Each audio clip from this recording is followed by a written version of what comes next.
कोने में है पुरखों का इतिहास छुपा। इसके कोने कोने में है पुरखों का इतिहास छुपा।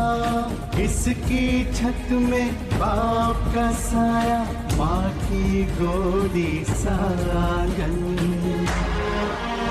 ये स्वर्ण भवन, ये स्वर्ण भवन, ये स्वर्ण भवन, ये स्वर्ण भवन, ये स्वर्ण भवन, ये स्वर्ण भवन, ये स्वर्ण भवन, ये स्वर्ण भवन।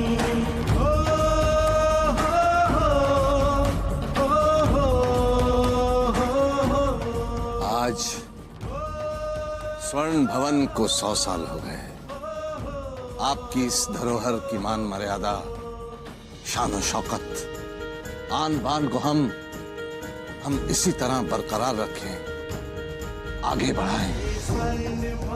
यही आशीर्वाद दीजिए।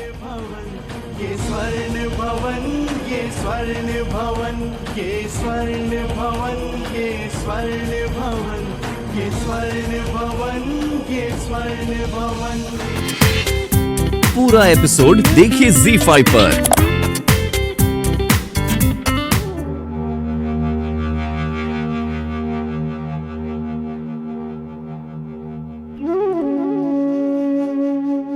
नहीं हो सकता, कुछ नहीं हो सकता। क्या? कुछ नहीं हो सकता? आज किसी भी हालत में नीलामी का ऑर्डर नहीं मिल सकता। जज साहब छुट्टी पर है, स्वर्ण भवन है, उनका भी सम्मान होना है आज। तो क्या पूरी अदालत में एक ही जज है? किसी दूसरे को पकड़ो, दूसरा नहीं तो तीसरे को पकड़ो, और इस शहर में ना मिले तो उस शहर में पकड़ो, और उस शहर में ना मिले तो किसी और शहर में पकड़ो। लेकिन वकील साहब, आज मुझे इस नीलामी का हुक्मनामा चाहिए। आज अगर मैं ठाकुर से थप्पड़ का बदला ना ले पाया तो कभी नहीं ले पाऊंगा। मुझे यह हुक्मनामा शाम से पहले चाहिए। Impossible, total impossible. आज स्वर्ण भवन की नीलामी का नोटिस नहीं मिलेगा।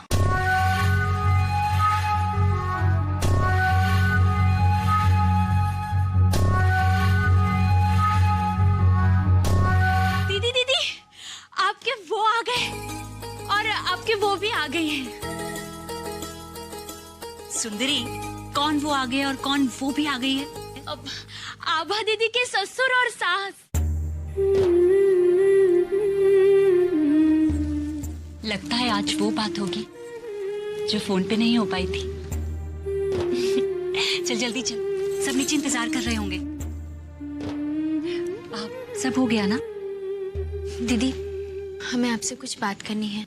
चलो चलते चलते कर लेते हैं। नहीं सुंदरी, तुम इन्हें ले जाओ। ये भी मेरी जिम्मेदारी है, अपने आप आ जाएंगी।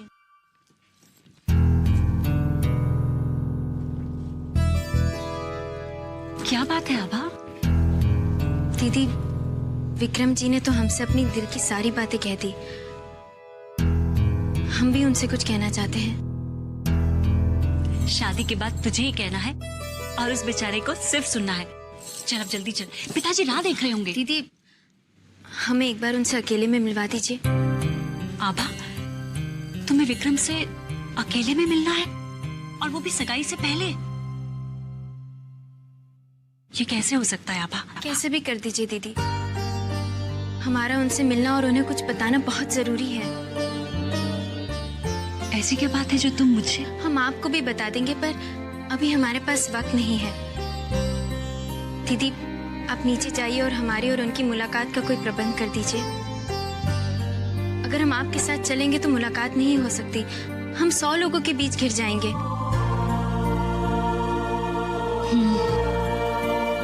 दीदी, किसी भी तरह उन्हें ऊपर ले आइए ना।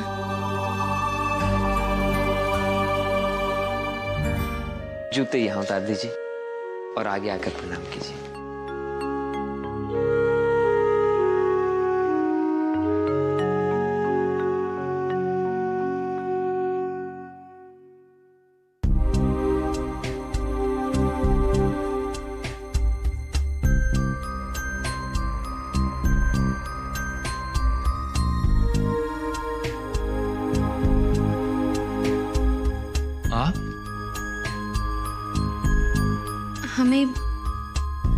हमें आपसे कुछ कहना है।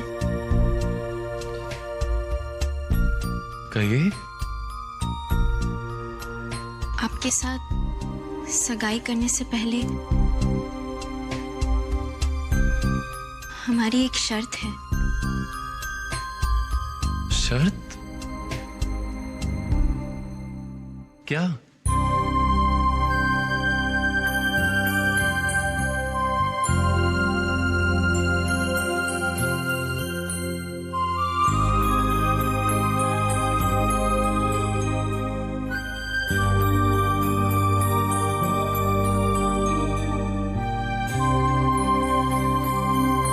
बोलिए ना, आप चुप क्यों हैं?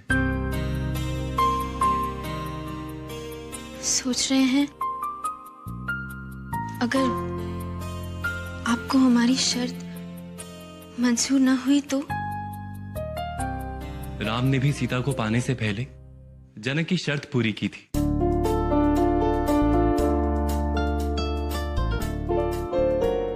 धनुष तोड़ा था।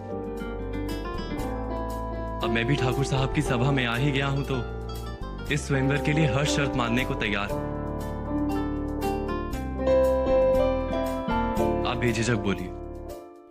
जो मेरे दिल में था मैंने आपको बता दिया कल। अब जो आपके दिल में है आप बता दीजिए। आपने हमारे मन का बोझ हल्का कर दिया। आप शर्त बता देंगी तो मेरे मन का बोझ हल्का हो जाएगा। हम चाहते हैं आप इस शादी में पिताजी से कुछ भी दहेज न लें। उनसे कह दें कि उनकी बेटी के अलावा आपको और कुछ नहीं चाहिए। और हम शादी भी बहुत सिंपल करें। हमारा मतलब सिर्फ घर वालों की मौजूदगी में। आप जिसे शर्त कह रही हैं उसे मैं अपने विचारों का हिस्सा मानता हूं।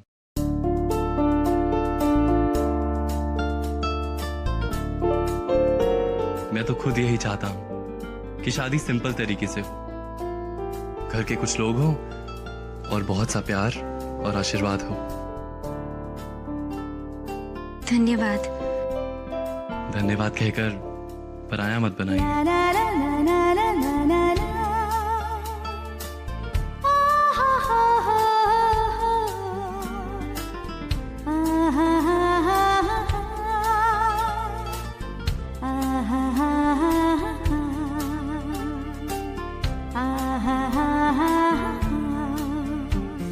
आभा, शास्त्रीय संगीत की तो बात ही अलग है। नीचे सब विक्रम जी का इंतजार कर रहे हैं।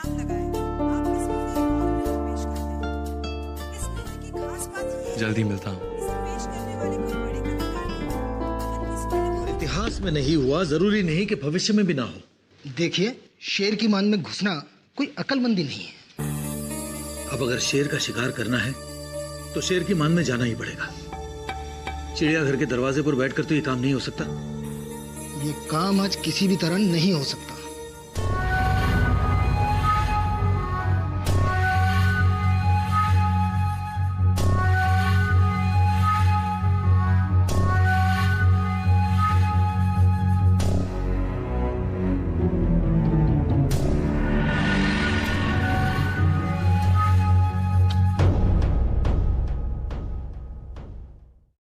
अब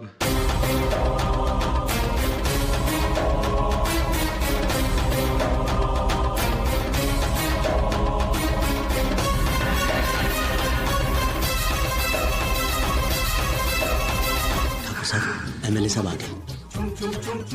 आओ सोम प्रकाश, एमएलए साहब आ गए हैं। आओ जी। एमएलए साहब पहुंच गए हैं। आप आइएगा। जी मैं भी चलता हूं।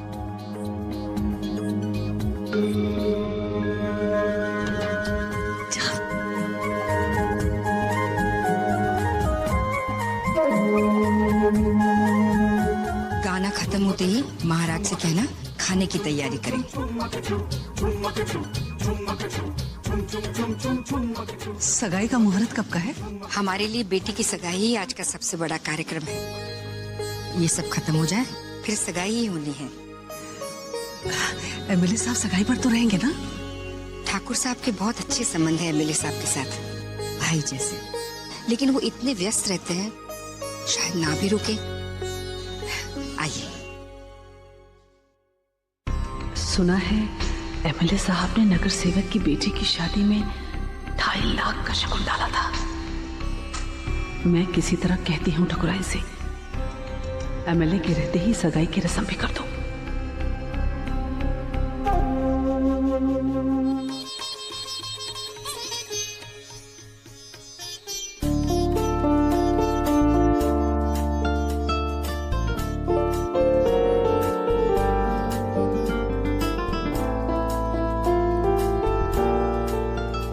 लगता है यहाँ मुझे नहीं विक्रम जी को होना चाहिए। तो रुक, मैं अभी आई। माँ, हम विक्रम जी को आभा के पास बिठा दें? अब तो सगाई भी होने वाली, बिठा दो। विक्रम जी आइए हमारे साथ,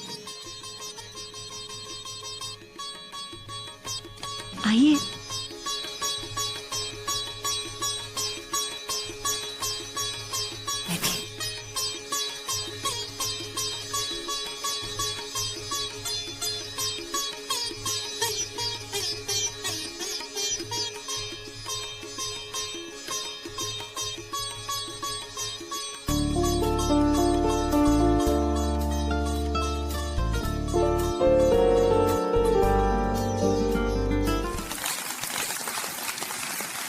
इस कर्णप्रिय सितार वादन के पश्चात अब हम शताब्दी समारोह के मुख्य आयोजन सम्मान कार्यक्रम की ओर बढ़ते हैं।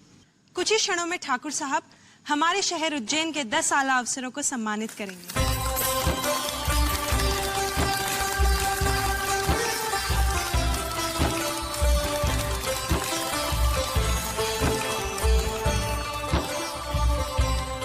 ये कह रहे हैं जो भी हो आज आपको इतनी जल्दी नहीं जाने देंगे।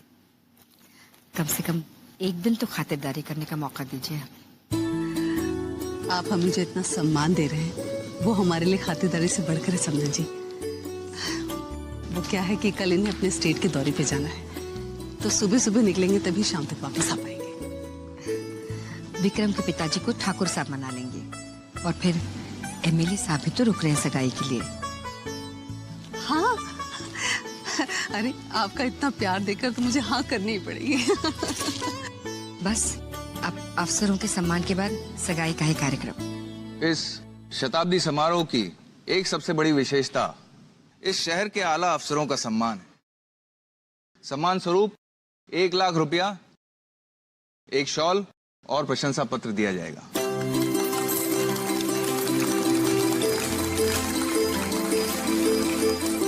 बंद करो झूठ को सच बनाने की कोशिश।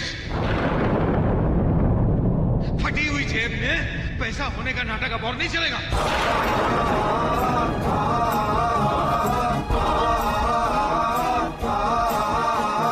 सानी सानी धनी सारे सारे सानी सारे करे करे सारे करे मगर कौन है ये बदतमीज?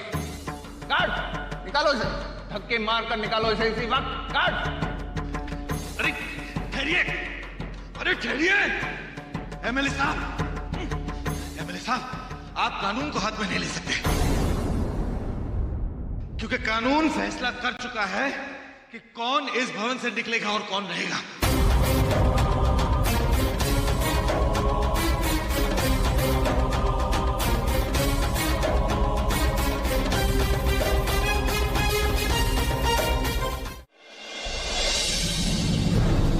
ठाकुर साहब, समाधि पर बैठकर जन्मदिन नहीं मनाए जाते, जन्मदिन नहीं मनाए जाते, दिन नहीं मनाए जाते, दिन नहीं मनाए जाते। जिस स्वर्ण भवन का समारोह मना रहे हैं आप, वो अब आपका है ही नहीं, वो अब आपका है ही नहीं, वो अब आपका है ही नहीं।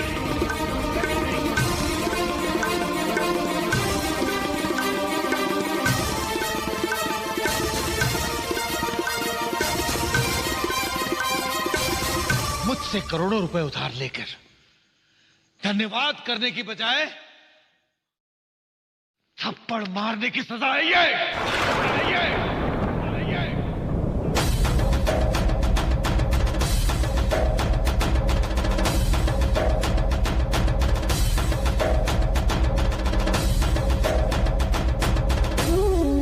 आप सब साहिबान को यह जानकर दुख होगा कि ठाकुर साहब गले गले तक कर्जे में डूबे हुए हैं और यह समारोह का खर्चा भी मैंने ही दिया है।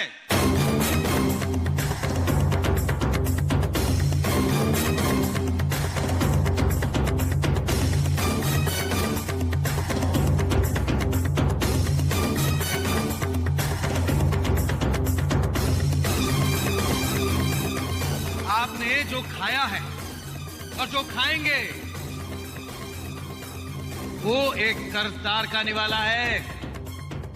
आप जिस समारोह में आए हैं वो असलियत छुपाने का एक पर्दा है।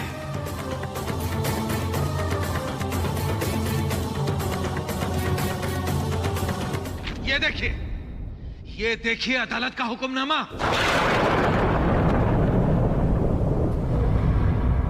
देखिए, आप सब भी देखिए इस हुक्मनामे को। वैसे आप सबका इस शताब्दी समारोह में स्वागत है। फर्क सिर्फ इतना है कि स्वागत करने वाला बदल गया है।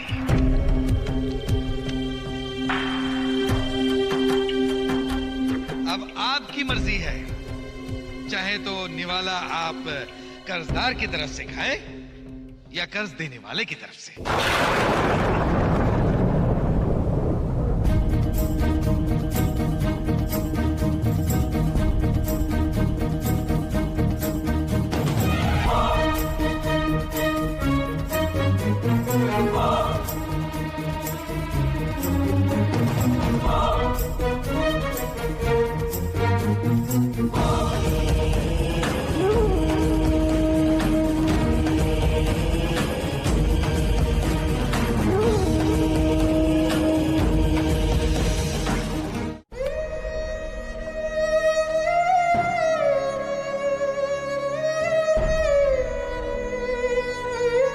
सुनिए, देखिए, सुनिए, कहां जा रहे हैं आप?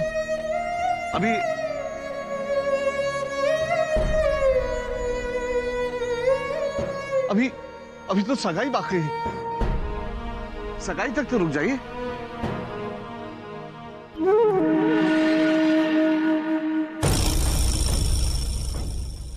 ये जो कह रहा है ये सब सच नहीं है। सब सच नहीं है। ये जानबूझकर हमारी इज्जत।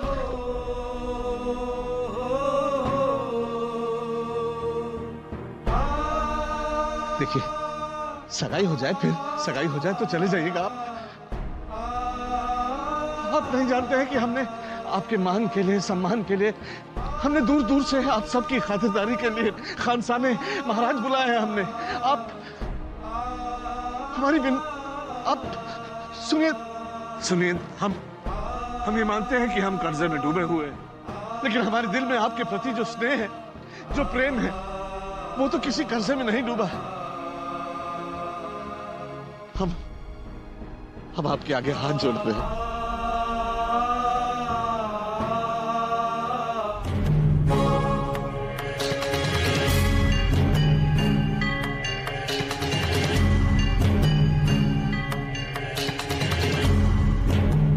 ठाकुर साहब, ये नीलामी नोटिस की कॉपी है। इसे भी फ्रेम करवाकर अपने पुरखों के साथ लगा लेना।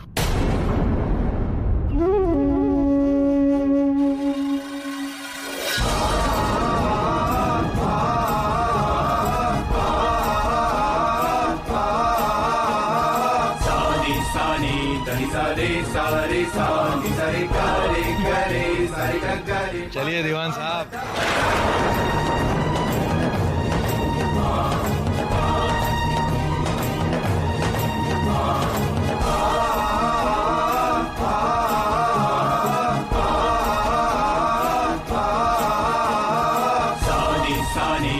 सारे सारे सा सारे करे करे सारे गरे मग पम ध प सा।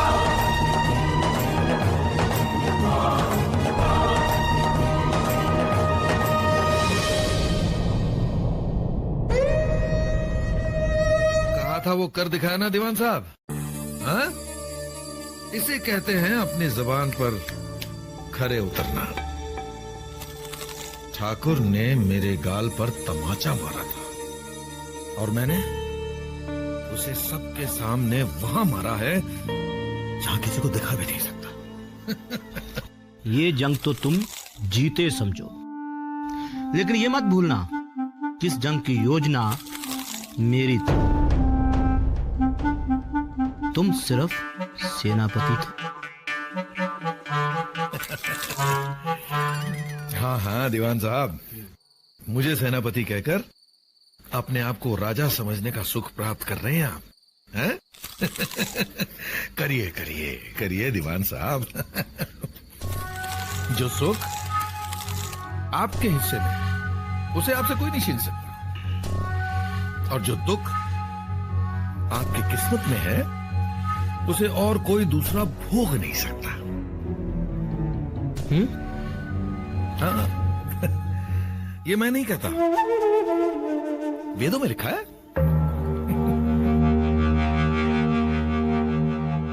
आप सब साहिबान को ये जानकर दुख होगा कि ठाकुर साहब गले गले तक कर्जे में डूबे हुए हैं। गले तक कर्जे में जो कह रहा है ये सब सच नहीं है, ये जानबूझकर हमारी इज्जत। ठाकुर साहब, समाधि पर बैठकर जन्मदिन नहीं मनाए जाते, जन्मदिन नहीं मनाए जाते। कहाँ जा रहे हैं आप? अभी तो सगाई बाकी है। सगाई हो जाए तो चले जाइएगा आप। कि ठाकुर साहब मुझे मेरे पैसे वापस नहीं दे सकते, मुझे मेरे पैसे वापस नहीं दे सकते। हवेली की नीलामी का आदेश दे दिया है, नीलामी का आदेश दे दिया है, नीलामी का आदेश दे दिया है। हम आपके आगे हाथ जोड़ते हैं, खाना तो खाते जाइए, खाना तो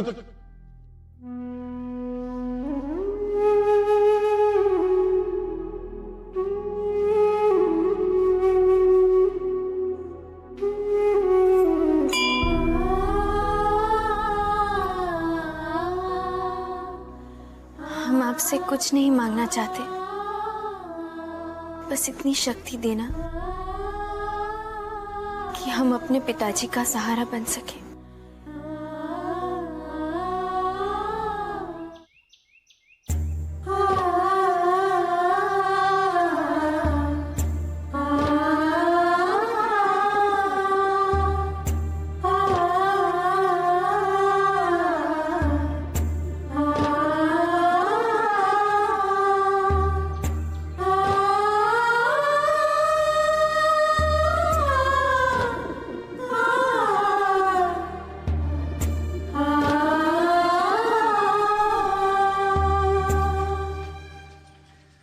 पिताजी,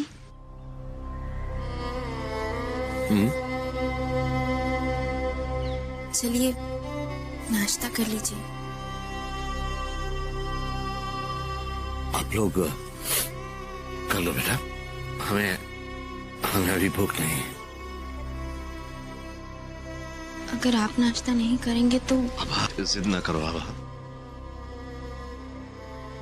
हमने कहा ना भूख नहीं है।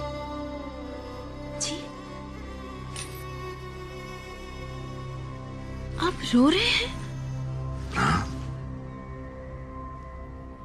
हम रो नहीं रहे। बात मत बदलिए पिताजी।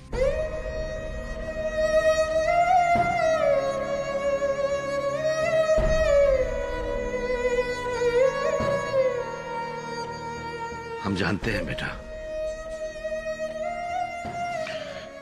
कोई भी बच्चा अपने पिता को रोते हुए नहीं देखना चाहता।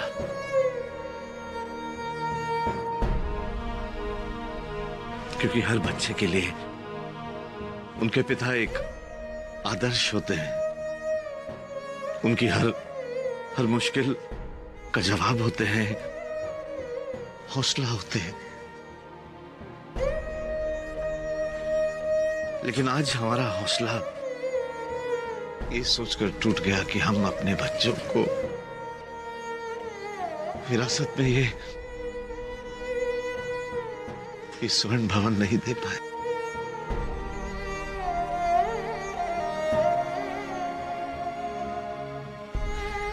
हमने उनसे उनके अधिकार छीन लिए,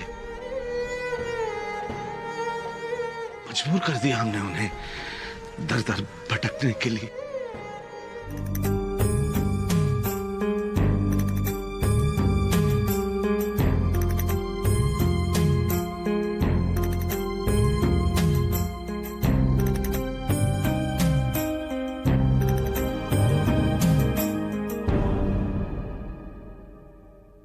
ऐसी क्या देख रही हो? जाओ अपना सामान पैक कर लो। आप जा रहे हैं? क्यों? तुम नहीं चल रही? अपने माता पिता और भाई बहन को इस हालत में छोड़कर कैसे जा सकती हूँ मैं? तुम्हें सिर्फ अपनी माँ बाप और भाई बहन की चिंता है। अपने पति की परेशानियों से कोई सरोकार नहीं है तुम्हें। आपकी परेशानियों से सरोकार है मुझे, पर इस बार सहायता नहीं कर सकती। और जो कर सकते थे वो अब इस लायक नहीं है। ये बात मुझे कुछ ही दिनों पहले पता चली थी और इसीलिए आपके 25 लाख रुपए की बात नहीं कर पाई पिताजी से। यही तो गलती कर दी तुमने। गलती? हाँ, जब तुम्हें इस भवन की नीलामी के बारे में पता ही था तो अपने पिताजी से कहकर 25 लाख और मंगवा लेती उस महाजन से। हाँ, कम से कम हम सुखी तो हो जाते। हम नहीं, आप। अपने पिता को परेशानी बेचकर अपने पति के लिए सुख खरीदने वाली लड़की नहीं हूं मैं। तो ये जो अच्छाई का सर्टिफिकेट तुम्हें मिला है ना, इसे अपने पास संभाल के रखो और तुम अपने पिता के साथ यहीं रहो। मैं जा रहा हूं। सुनिए तो, सुनिए ना, मेरी बात तो सुनिए। मेरी बात तो सुनिए।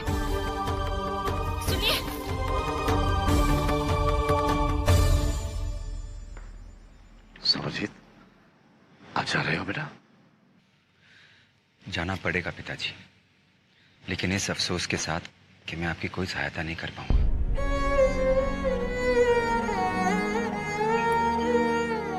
जीते रहो बेटा। समरजीत,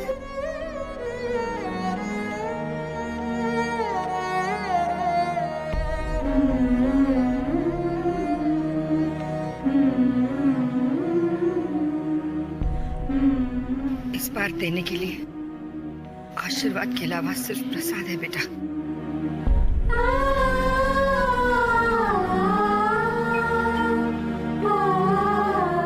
जीते रहो।